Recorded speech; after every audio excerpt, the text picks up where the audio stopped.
I'm a photographer and I'm not always inspired. How do I create even when I'm not inspired? I could sit and wait for inspiration to fall in my lap, or I could head to the studio and just experiment. It's Poetic Sparkles. I just saw this picture and I sent it to my photography friend and I was like, yo, I really like this. Can we do something similar? His immediate response was, yes, we can. And I love that energy. Experiencing a creative block is so uncomfortable. Sometimes pushing yourself to create even when you don't feel like it brings a new perspective to what you create. I wouldn't be surprised if I create some of my best work in this period.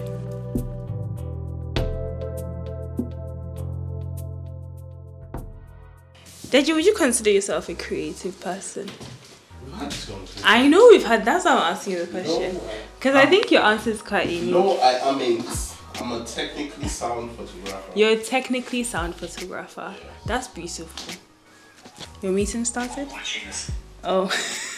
We're just gonna take some pictures now and hopefully they turn out looking somewhat decent. What do they refer to you as? Are you a film studio? Deji? He's an amazing photographer, by the way. So we always expect amazing stuff. No pressure. No pressure. Wait, what? You're not using flash? I always find collaborating with other photographers interesting. The thing that fascinates me is their style and approach to photography. Deji creates incredible natural light photographs, even in a studio setting, which isn't something you see very often. So I was a test subject for today's experimental shoot. And it was tricky because I was approaching it like a photographer instead of a model. You be overthinking this shape, bro. Maybe I just do gangster instead of sexy. I know how to be a gangster. I don't like that angle. Ew. It's so much crunch. Yeah. Whoa, it's giving crunch. It's just Yo, the thing is you're overthinking this. You're making it deeper than it is. And the fact that you can see, I'd rather take 1,000 pictures. No, I'd rather see.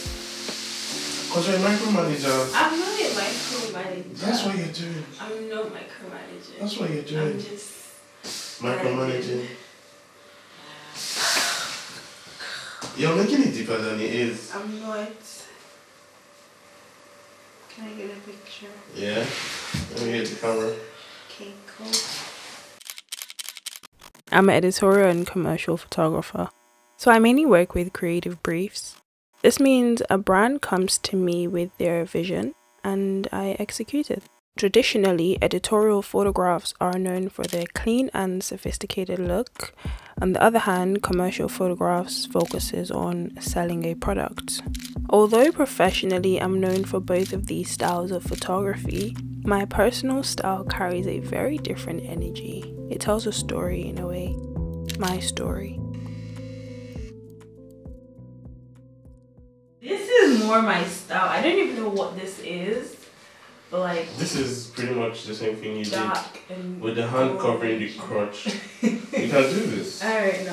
I'll have to rest my back against this thing. I have no idea where to start. I enjoy being in front of the camera and then I also enjoy operating the camera. Today is a very admin-y day. I have a lot of emails to go through and I have a few more meetings left this evening. I also need to send an invoice. You know when you just don't like asking for money, but like you low-key need it to survive. My next meeting is literally in like 30 minutes. I'm trying to craft an email to a potential partnership and we're just discussing the details to see if it is in line with the Poetic Sparkles brand. How do you explain your creative rut to a client when they commission you right in the middle of it? There's literally a few days before the project starts. I need to have another experimental shoot. This project relies on my creativity. Why do I feel like this? Why don't I still feel inspired? bro, I have this campaign shoot that's happening in a few days and I don't feel inspired at all. I don't know what I'm gonna do. Wow, that's crazy. Just wake up, brush your teeth, go to the studio. That's what you need to do. You can do it. I believe in you. We believe in you. All your clients believe in you. Keep on doing it. Okay, bro. I'll head to the studio now. I bet. I'm hoping that would give me enough time to figure out how to create without being inspired or without waiting for inspiration. So we're at the studio now and we're just going to take some pictures. I have Chikuma, the photographer, who's going to take pictures of me today. We have some sort of plan and we're just going to see if it actually works. More time we're just testing out stuff and trying out random things. But today we want to play around with kind of more wide angle stuff and also like shadows and lights and stuff. So this is the first light setup. It's just a 2 light setup, a chair. I'm gonna try and give like sexy babe. I don't do sexy babe, but yeah, I'll try for the photo shoot today. The shoot has ended and I had a lot of fun on this one. From the last experimental photo shoot, I learned that maybe I shouldn't overthink things too much and just allow the moment to be. I'm creating, I'm experimenting, I'm exploring. I don't need to be so rigid. And I'm so happy because on this shoot, I stumbled across the light setup that worked so perfectly for the project happening in a few days. Feeling uninspired didn't just push me to create beautiful images. It also led me to filming this documentary. If I sat and waited for inspiration to come, I would never have created this documentary. This would have all just been an idea in my mind that no one would have ever got to hear or see or watch or enjoy. I wouldn't have learned the many things that I've learned making this documentary. So I'm gonna keep creating, whether I like it or not. Because at least now I know how to create without being inspired.